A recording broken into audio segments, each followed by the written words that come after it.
AP ప్రజలకు ప్రభుత్వం new year surprise ఇచ్చింది. ఒకరోజు ముందుగానే చేతిలోకి పెన్షన్ డబ్బులను ఇవ్వనుంది. బుధవారమే వృద్ధులు, వితంతువులు, వికలాంగులు మరియు ఒంటరి మహిళలకు పెన్షన్లను అందజేయనుంది. రాష్ట్ర వ్యాప్తంగా 63 లక్షల మందికి ఈ పెన్షన్ ద్వారా లబ్ధి చేకూరనుంది. గ్రామ, వార్డు సచివాలయాల సిబ్బందికి పంపిణీ బాధ్యతలను కూడా చేపట్టమని చెప్పింది. ప్రస్తుతం ఇదే అంశంపై పూర్తి సమాచారం మా ప్రతినిధి వెంకట్ అందిస్తారు. చెప్పండి వెంకట్, ఇటు చూస్తే మరి న్యూ ఇయర్ ముందుగానే పెన్షన్ ఇవ్వాలి అంటూ ఏపీ ప్రభుత్వం ఒక నిర్ణయం తీసుకున్నట్టు తెలుస్తోంది. దీనిపై మీ దగ్గర ఉన్న పూర్తి డీటెయిల్స్ ఏంటి? మూల్య ఇవి ఏదైతే రాష్ట్ర ప్రభుత్వం అంటే 2024లో బాధ్యతలు చేపట్టినప్పటి నుంచి కూడా ఈ పెన్షన్లకు సంబంధించి చాలా సీరియస్ గా తీసుకోవడం అనేది మనం చూస్తూనే ఉన్నాం. ముఖ్యంగా ఈ పెన్షన్ల విషయంలో గతంలో వచ్చిన విమర్శలు రాకుండా 1వ తారీఖున ఎన్ని ఆర్థిక ఇబ్బందులు ఉన్నప్పటికీ కూడా రాష్ట్ర ప్రభుత్వం మాత్రం ఈ విషయంలో వెనకడుగు వేయటం లేదు. ఎన్ని ఆర్థిక ఇబ్బందులు ఉన్నప్పటికీ కూడా ఉద్యోగుల జీతాల విషయంలో అదేవిధంగా ఈ పెన్షన్లకు సంబంధించి కొంత సీరియస్ గానే ముందుకు అడుగులు వేస్తుందని చెప్పాలి. ఈ నేపథ్యంలోనే అంటే 1వ తారీఖు ముందే ఏదైనా సాధారణంగా ఇప్పుడనే కాదు గతంలో ఏదైనా హాలిడే వచ్చి 31వ తారీఖు 1వ తారీఖు లేదా 2వ తారీఖు సెలవులు ఉంటే 31వ తారీఖునే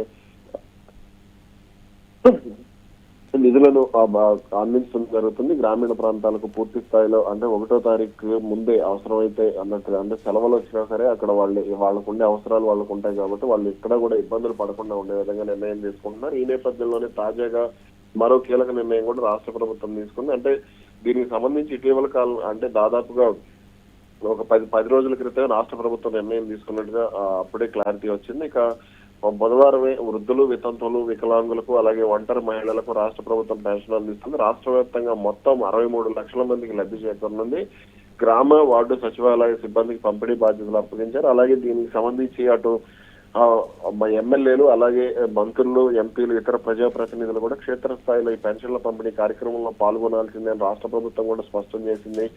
దీనికి సంబంధించి అక్కడ అంటే ఎవరైతే ముఖ్యంగా వికలాంగులు కానీ వృద్ధులు కానీ వాళ్ళు వచ్చి తీసుకోలేని వాళ్ళు ఉంటారో వాళ్ళందరికీ కూడా ఇచ్చే విధంగానే గతంలో ఏర్పాటు చేసింది. ఇప్పుడు మొత్తం అందరికీ కూడా ఈ పెన్షన్లు అందించాలంటే కూడా రాష్ట్ర ప్రభుత్వం ఆదేశాలు ఇవ్వడం జరిగింది. దీంతో ఇప్పటికే విజయవాడ కానీ లేదంటే హైదరాబాద్ లో ఉన్నటువంటి ప్రజాప్రతినిధులందరూ కూడా తిరిగి తమ నియోజకవర్గాలకు వెళ్లిపోయారు. అక్కడే ఈ కార్యక్రమాలన్నీ కూడా అంటే న్యూ ఇయర్ వేడుకలను కూడా పక్కన పెట్టి పెన్షన్ పంపిణీ కార్యక్రమంలో పాల్గొనడం జరుగుతుంది. అంటే మొత్తం ఇప్పుడు వృద్ధులు, వితంతువులు, వికలాంగులకు ఎంత మొత్తం మీద పెన్షన్ వచ్చే అవకాశం ఉందంటారు? దాదాపుగా దీనికి సంబంధించి 5,000 కోట్ల వరకు కూడా రాష్ట్ర ప్రభుత్వం నిధులు ఖర్చు చేస్తూ వస్తుంది. అయితే ఎన్ని ఆర్థిక ఇబ్బందులు ఉన్నప్పటికీ కూడా వాళ్ళ విషయంలో మాత్రం ఎక్కడ కూడా వెనకాడు వేయటం లేదు. మొత్తం 15,000 రూపాయల వరకు కూడా రాష్ట్ర ప్రభుత్వం 4 నుంచి 15,000 రూపాయల వరకు కూడా రాష్ట్ర ప్రభుత్వం పెన్షన్లు అందిస్తూ వస్తుంది. అంటే 2024లో అధికారంలోకి వస్తే తాము పెన్షన్లు పెంచుతామని చెప్పినటువంటి రాష్ట్ర ప్రభుత్వం ఆ దిశగానే దాన్ని కంటిన్యూ చేస్తూ వస్తుంది. గతంలో పెన్షన్లకు సంబంధించి వైసీపీ సర్కార్ పై వచ్చినటువంటి కొన్ని ఆరోపణలు కూడా మనం చూసాము. అయితే ఇప్పుడు మాత్రం కొంత ఎక్కడా కూడా లోటుపాట్లు లేకుండానే నిర్ణయాలు అయితే తీసుకుంటారు. రైట్, మరి గతంతో పోలిస్తే మరి ఈసారి పెన్షన్ పంపిణీలో ఏమైనా మార్పులు ఉన్నాయంటారా?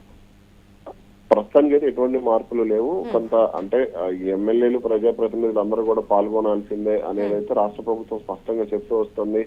దీనికి సంబంధించి ఎవరైతే పాల్గొనకుండా తప్పించుకుంటారో వారికి మాత్రం కొంత కఠినంగానే వ్యవహరించాలంటూ కూడా ముఖ్యమంత్రి చంద్రబాబు భావించారు.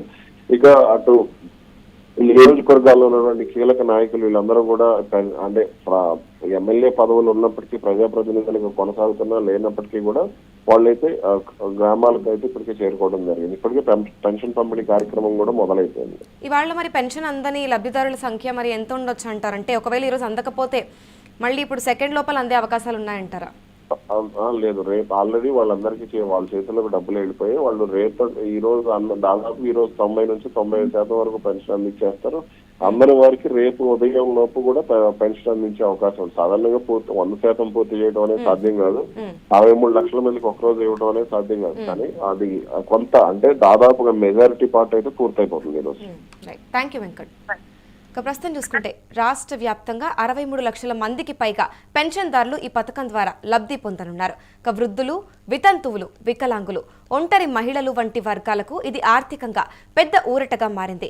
కొత్త ఏడాది ప్రారంభంలోనే ఖర్చులకు ఇబ్బంది పడకుండా ఉండేందుకు ఈ ముందస్తు పంపిణీ ఎంతో ఉపయుక్తంగా మారనుంది.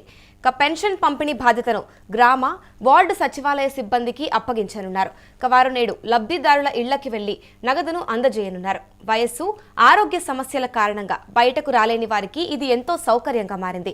ఇక ఇవాళ ఏ కారణం వలనైనా పెన్షన్ తీసుకోలేని వారికి జనవరి 2వ తేదీన పంపిణీ చేయనున్నట్లుగా కూడా అధికారులు స్పష్టం చేశారు. ఇక కొత్త ఏడాది ప్రారంభం నేపథ్యంలోనే ఎన్టీఆర్ భరోసా పింఛన్ల పంపిణీ కోసం ప్రభుత్వం ముందుగానే 2,743 కోట్లను కూడా విడుదల చేసినట్టు తెలుస్తోంది. ఇక రాష్ట్ర వ్యాప్తంగా 63 లక్షల మందికి పైగా పింఛన్దారులకు ఇవాళ సచివాలయం సిబ్బంది ఇంటి వద్దే నగదు అందజేయనున్నారు.